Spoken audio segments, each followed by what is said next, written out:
Assalamualaikum warahmatullahi wabarakatuh. Baik, hari ini yang bingung untuk mengisi kuesioner di SIM PKB, ini jangan dijadikan acuan, disesuaikan dengan LPTK-nya masing-masing. Yang pertama, itu tentang berapa jumlah dosen yang mengajar dan membimbing selama pelaksanaan PPG, ini kita sesuaikan dengan LPTK kita masing-masing. Kebetulan saya di UNS itu lebih dari 8 dosen perombelnya. Terus yang kedua, kompetensi yang dimiliki dosen dalam mengajar dan membimbing selama pelaksanaan PPG di kelas. Itu saya isi 86 sampai 100%. Terus selanjutnya, berapakah jumlah guru pamong yang mengajar dan membimbing selama pelaksanaan PPG di kelas atau rombel saudara? Itu masalah saya kalau guru pamong itu pada saat peer teaching dan pada saat PPL itu kurang dari 6 guru pamong perombel. Terus kompetensi yang dimiliki guru pamong dan dalam mengajar dan membimbing selama pelaksanaan PPG di kelas atau rombel saudara sesuai dengan bidang studi PPG-nya. Saya mengisi 86% sampai 100%. Terus selanjutnya, layanan LMS oleh admin IT kelas atau rombel. Terus yang mengisi admin IT merupakan memberikan layanan LMS sangat baik. Oke, Bapak Ibu bisa lanjut. Oke, kita lanjut. Ini yang keduanya. Berikut ini adalah tahapan kegiatan PPG dalam jabatan tahun 2021. Ini kita bisa melihat di LMS. Ini pertama kita melaksanakan belajar mandiri, yaitu pendalaman materi, pengembangan perangkat pembelajaran, uji komprehensif, PPL, baru uji kompetensi. Ini dia. Terus jumlah JP untuk mata kuliah pendalaman materi itu ada di Juknis.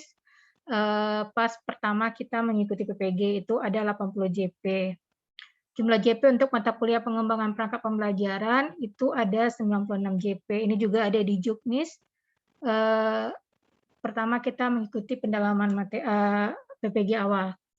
Terus jumlah JP untuk mata kuliah PPL itu ada 218 JP. Ini jenis dan jumlah tugas untuk pendalaman materi terdiri dari atas LK 1.1 sebanyak 6, terus LK 1.2 sebanyak 6 buah, satu materi ajar berbasis masalah, penyelesaian tes sumatif sebanyak 7 set. Ini formatif, pedagogik, dan profesional.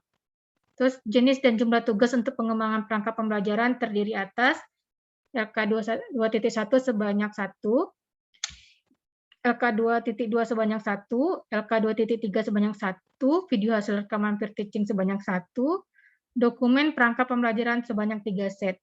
Ini bisa Bapak Ibu lihat di SIM PKB kita. Ada LMS ya. Terus video pembelajaran dibuat dari rekaman pembelajaran dengan durasi 10-15 menit. Karena ketika kita mengupload itu hanya bisa 15 menit maksimalnya. Batas nilai minimal kelulusan uji komprehensif itu 7. Kalau nggak salah saya itu 70. Jumlah komponen uji kinerja portofolio untuk PPG dalam jabatan tahun 2001 adalah itu ada 6. Yang pertama itu kalau nggak salah saya kemarin ada di Juknis semuanya itu ada 6. Terus alokasi waktu untuk uji pengetahuan UP dalam jabatan tahun 2001 adalah 180. Oke, kita lanjut.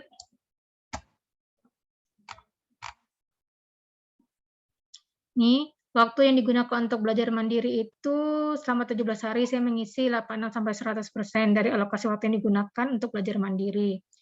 Terus kemampuan menyelesaikan tugas atau tagihan yang diberikan pada belajar mandiri saya juga mengisinya 86-100%.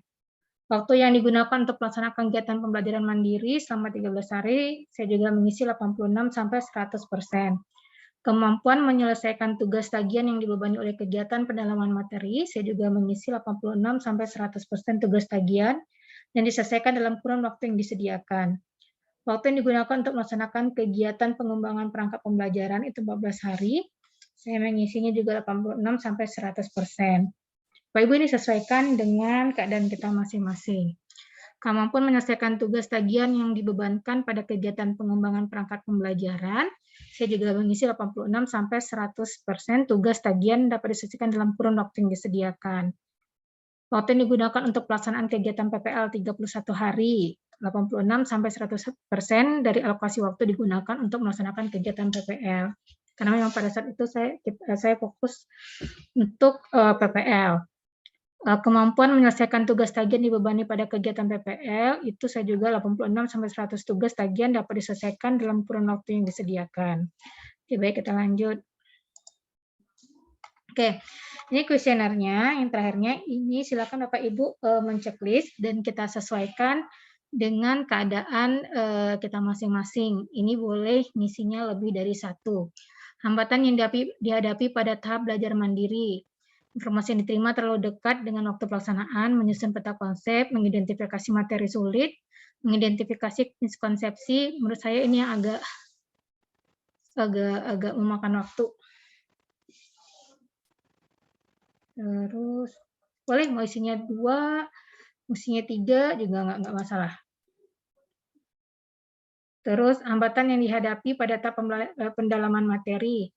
Saya sering terkena di koneksi jaringannya. Boleh mengisinya 1 atau 2 dibebaskan. Baik, Bapak Ibu, kini sampai terakhir bisa silakan diisi dan disesuaikan dengan keadaan LPTK kita masing-masing. Cukup dari saya. Assalamualaikum warahmatullahi wabarakatuh.